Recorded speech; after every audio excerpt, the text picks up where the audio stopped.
tal? ¿Cómo están? Muy buenos días. Yo soy Gloria Contreras y como siempre me da mucho gusto darles la bienvenida a este programa de salud de Excelsior Televisión.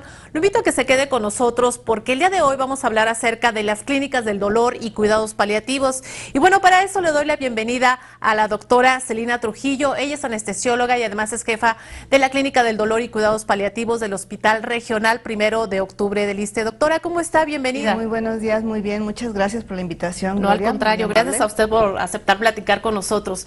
Doctora, a mí me gustaría empezar porque nos explique qué trabajo se hace con los pacientes en las clínicas del dolor y cuidados paliativos. Ok, bueno, en estos servicios normalmente nos refieren, es decir, nos envían unidades de primer y segundo nivel de atención, nos envían pacientes que cursan con un tipo de dolor de larga evolución.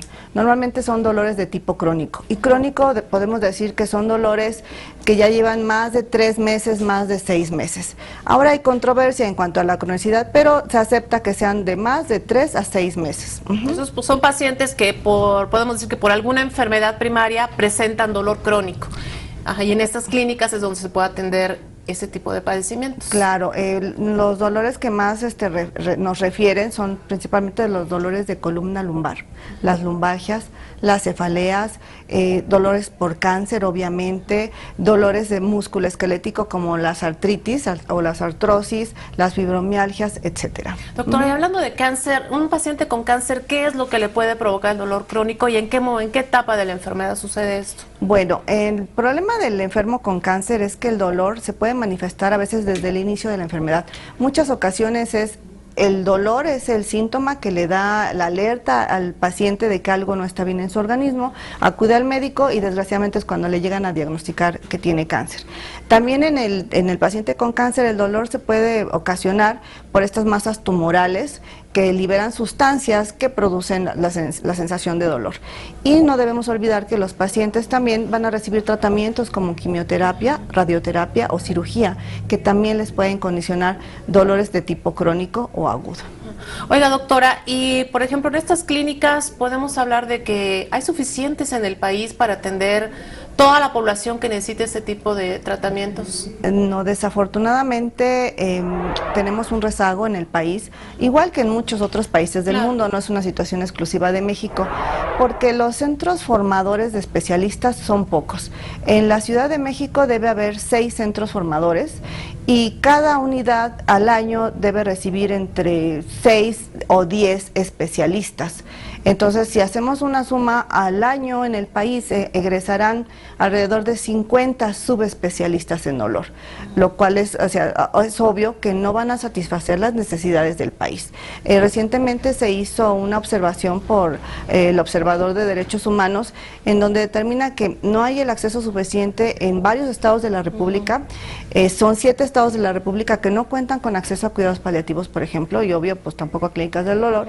Y en otros estados de la República a lo mejor se cuenta con una unidad en la capital de ese estado. Entonces quedan fuera de toda esta atención todos los pacientes que viven alrededor de ese estado de la República. Pues muy desafortunado, doctora, porque hay medicamentos, ya vamos a hablar más adelante, que pueden quitar el dolor prácticamente de un día para otro y hacer que el enfermo viva de la mejor manera posible, a lo mejor sus últimos días, ¿no? Pero bueno, vamos a ver ahora a la historia, doctora, de un paciente que usted conoce, Aldo. Él ya acaba de cumplir 18 años. Tuvimos la oportunidad de platicar con él allá en el ISSSTE y gracias al tratamiento que ha recibido en la Clínica del Dolor y Cuidados Paliativos, pues las cosas ya están mucho mejor para él. Vamos a verlo, doctora, y regresamos. A los 17 años de edad, Aldo recibió el diagnóstico de cáncer. Pocos meses después, empezó a sufrir dolores intensos que lo incapacitaron por completo. Me diagnosticaron un sarcoma en el brazo y que se me extendió a los pulmones. No lo podía mover y tenía mucho dolor. Pues sí, es bien difícil porque, pues, aparte de saber que estás enfermo, es sufrir con el dolor.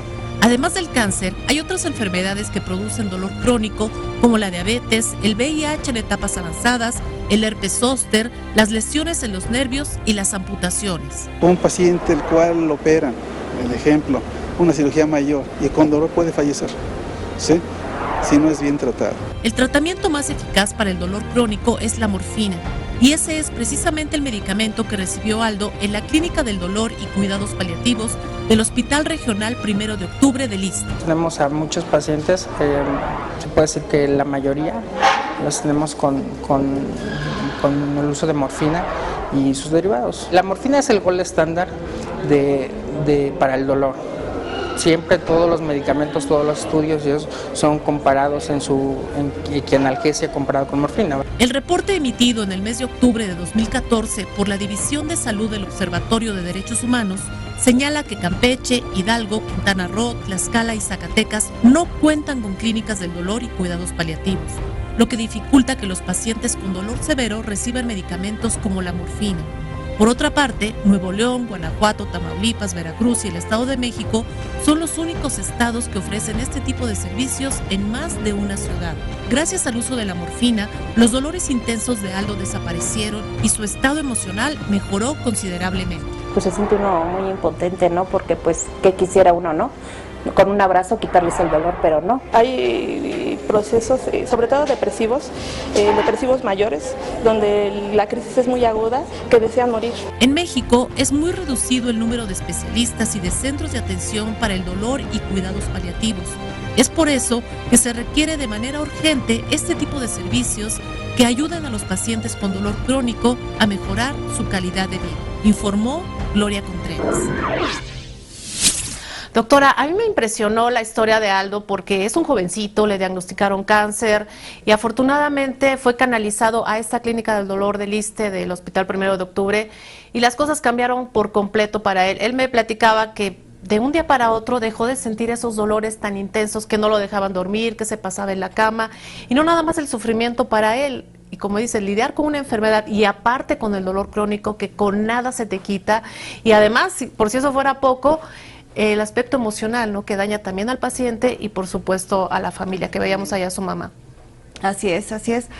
Desafortunadamente falta capacitación en los médicos. Decíamos que los especialistas no son suficientes para satisfacer la demanda, pero los que no son especialistas en dolor deberían estar capacitados en el uso de ciertos fármacos como es la morfina, que es un medicamento que se utiliza desde 1950.